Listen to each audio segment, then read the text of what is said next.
Along the busy sidewalks of Achaia, a man dressed like a beggar sat quietly beside a crooked street pole. His clothes were dusty, torn at the edges, and his slippers were worn out enough to flap when he moved. He held a small plastic cup and asked gently, "Please, help me with anything you can spare." That gentle voice did not match his appearance, but nobody noticed. His name was David, but nobody knew that. Nobody knew he was one of the richest men in Lagos, a man whose name alone caused investors to sit up in meetings, a man whose decisions shifted markets. Nobody knew he was testing the kindness of strangers. He had spent the whole day walking the streets Yaba, Oyota, Maryland, CM asking people for help, hoping just one person would stop. But people either ignored him, insulted him, or walked around him like he was invisible. A woman had hissed loudly at him in Maryland, telling him to go and work. A young man in Yaba even pushed him aside, saying he was blocking the walkway. Most people just stared straight ahead like he wasn't there, as if poverty was contagious.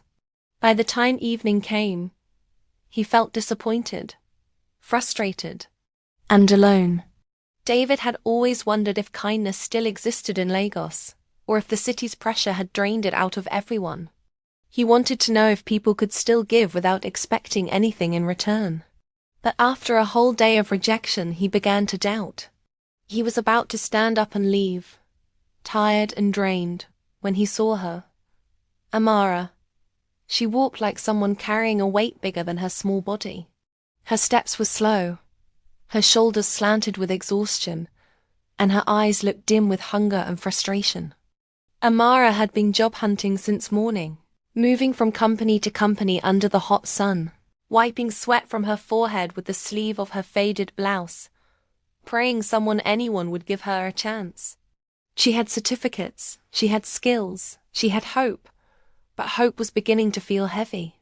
She had heard, "We'll get back to you," more times than she could count. The words followed her like a curse. The worst part? She had not eaten all day. Her stomach had been hurting since afternoon, but she pushed herself because she needed a job more than she needed food.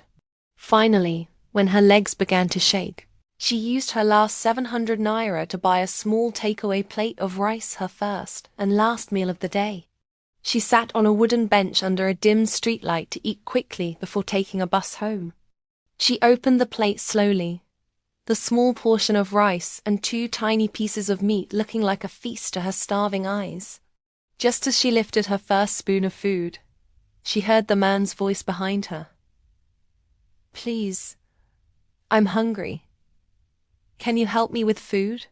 She turned sharply. Her eyes landed on the beggar, thin, dusty, tired, and ignored by everyone around them. Her heart tightened inside her chest. She looked back at her food.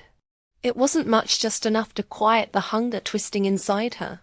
That small plate was all she had until she could find work again. She hesitated, gripping the spoon weakly. She needed this food. She was starving. She didn't know how tomorrow would be. Hunger made her whole body feel weak, but compassion made her heart strong. She took a deep breath, blinked back the sting in her eyes, and stood up slowly. She walked toward the man, her legs trembling.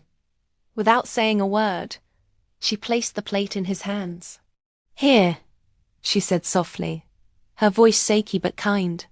"Eat, I'll be fine." The man froze. He looked at the plate as if someone had handed him gold. "This is your food. Are you sure?" he asked quietly, his voice almost breaking. "Yes," she whispered. "God will take care of me." For a moment, David just stared at her. All day, nobody had offered him even 10 naira. Not even water. But this girl, this tired, hungry girl, she gave him her last meal. Something inside him shifted. Something warm.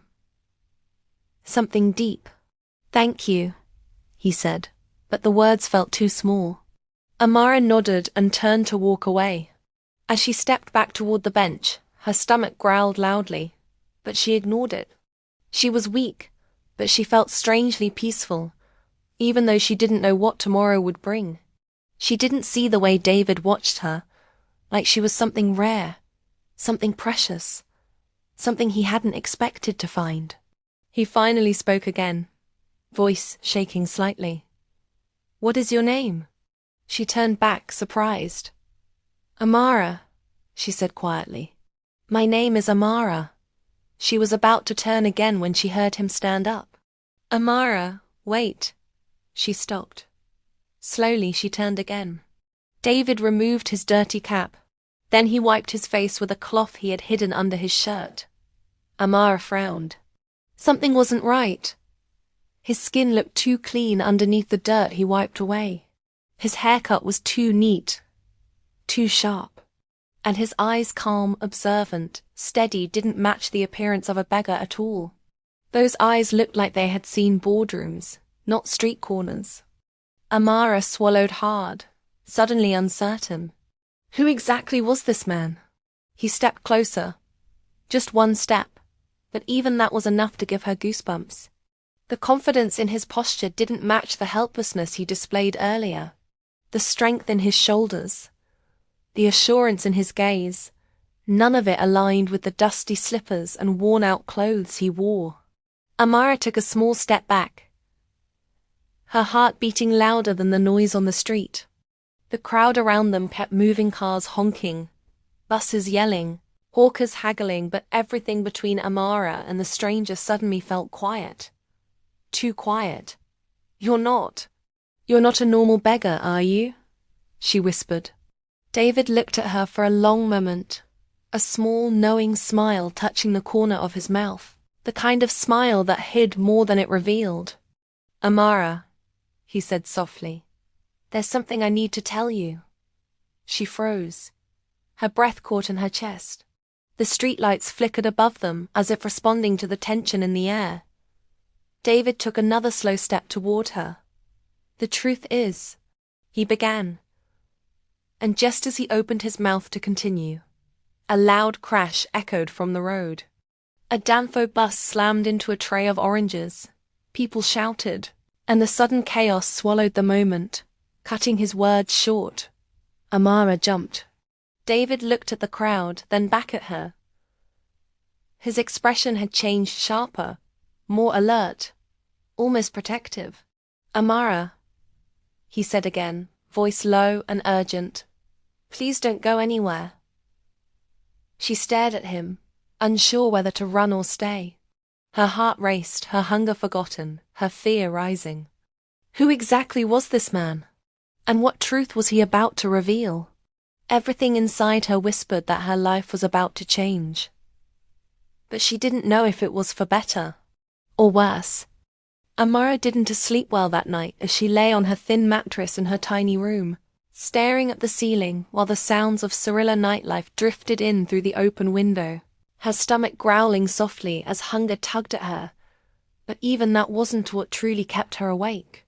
It was the memory of the strange beggar, the man with clean eyes behind dirty clothes, the man who called her name with confidence, the man whose true identity she felt forming in her mind but could not accept.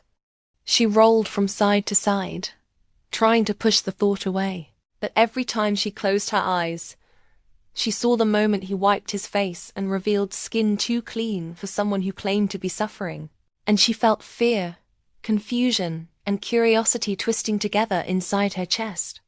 By morning she was tired, her bones aching and her head heavy, but she still stepped out into the soft, warm Lagos sunrise and sat on a plastic chair outside her apartment building, watching neighbors greet each other and prepare for another day of hustle. She rubbed her stomach, whispering a prayer for strength, when suddenly her small phone vibrated in her hand, showing a private number. She hesitated, wondering whether to answer, then pressed the green button and lifted it to her ear. "Hello? Is this Miss Amara Nwachukwu?" A calm male voice asked, and she straightened immediately, blinking rapidly. "Yes, it's me," she replied, her voice unsure. "Please come to Davin Group headquarters in Victoria Island. Your presence is needed. The call ended before she could ask a single question, and she sat frozen for several seconds before reality hit her. Davin Group, one of the biggest companies in Lagos. What could they possibly want with her? Her heart thumped loudly, and she quickly ran inside, changed into her neatest blouse and skirt, still worn but clean, and borrowed transport money from her neighbor who sold fried yam by the junction, promising she would return it as soon as she could. The ride to Victoria Island felt like a dream, the Danfo shaking her left and right as she clutched her bag tightly, rehearsing possible reasons for being called. Maybe they needed cleaners. Maybe they saw her CV online. Maybe it was a mistake.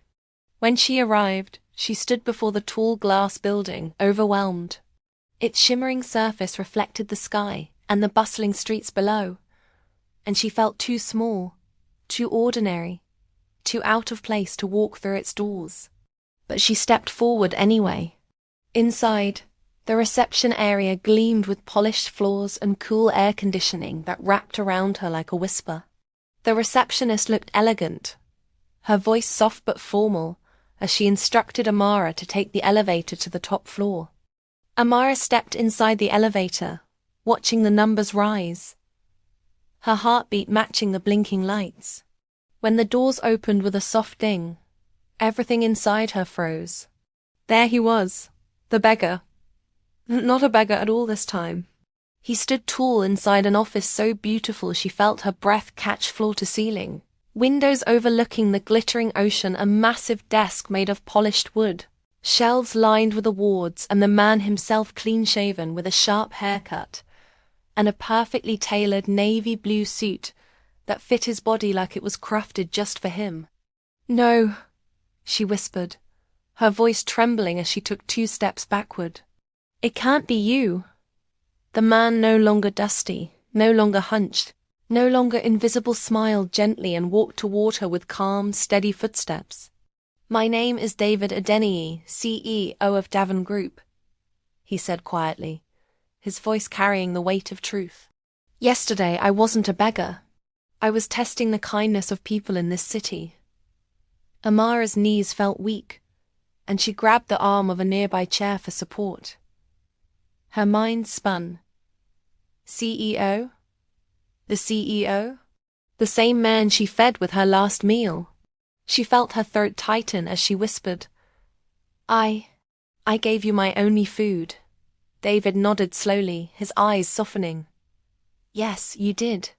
You had nothing, yet you gave everything. You saw a stranger in need, and instead of walking past like so many others, you chose compassion." He walked to his desk, opened a drawer, and brought out a white envelope, holding it carefully as if it contained something fragile. He extended it toward her. "This is for you." Amara stared at it, confused, afraid, hopeful, and overwhelmed all at once. Her fingers shook as she accepted the envelope and slowly opened it. When she saw the check inside, her entire body went numb. A check. A real check, with her name written clearly, and the amount $10,000. $10,000. She gasped loudly, hands flying to her mouth as tears burned her eyes. "For me?" she whispered, the words barely leaving her lips. "For you," David said gently. "Not because you helped a billionaire, but because you have a heart richer than most people I've met."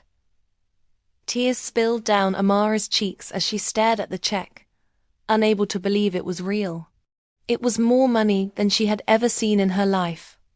Enough to start a business, take care of her family, build a future.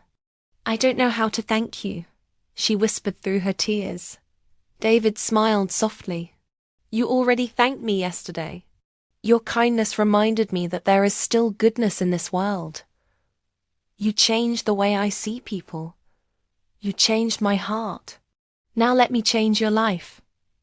Amara covered her face and cried openly, unable to stop the flood of emotion washing over her. Shock, gratitude, relief, joy, disbelief, all mixing into one powerful wave. David stepped closer, placing a reassuring hand on her shoulder. You deserve a better life, Amara. This is only the beginning. We will also offer you a position here at Davin Group.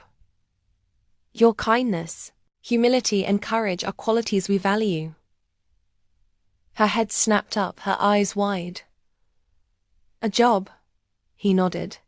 Yes, one that will give you stability and a future. She broke down again, her body shaking as she whispered, God bless you. David smiled warmly, his voice low. He already did. Through you. Amara walked out of the building with the check clutched tightly in her hand, the sun shining brighter than she had ever seen it. The Lagos breeze felt different, softer, kinder, as if the city itself was celebrating her miracle. She stepped outside and paused on the sidewalk, looking up at the towering building behind her. Her life had changed completely in a single day, from hunger to hope, from struggle to opportunity, from giving away her last meal to receiving a blessing she never saw coming. People walked past her, rushing to their destinations, unaware that a miracle had just walked among them. Amara smiled through fresh tears, held the envelope close to her chest, and whispered, Thank you, God. Thank you. And in that moment, she realized something she would never forget. Kindness is a seed when you plant it without expecting anything in return. It grows into blessings you never imagined.